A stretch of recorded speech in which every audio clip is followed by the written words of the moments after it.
Bonjour les amis, c'est lorsque nous traversons le désert, en effet, que nous pouvons nous approcher de Dieu avec assurance et placer en lui notre confiance, car il est le Dieu de l'impossible, il peut tout. Je puis tout par celui qui me fortifie, Amen. Nous vivons dans un monde vraiment fragile, où le danger immédiat est quasi permanent. Nous le voyons dans les médias.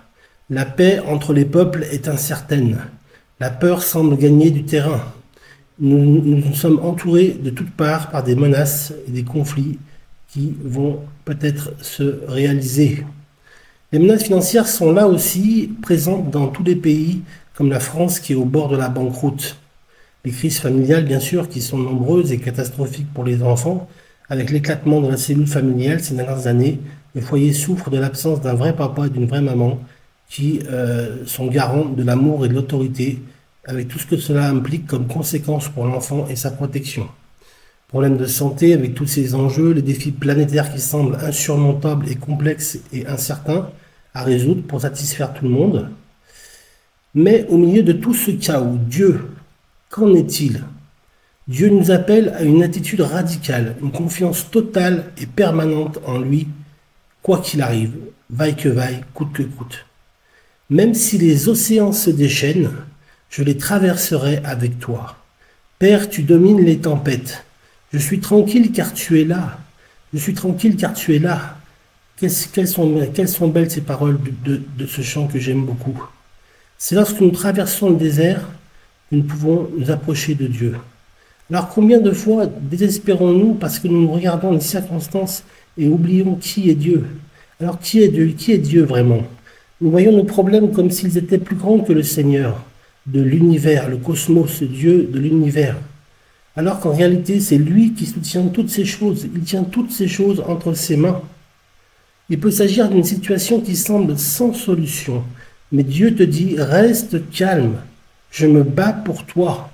Je combats le bon combat, le combat de la foi. Amen.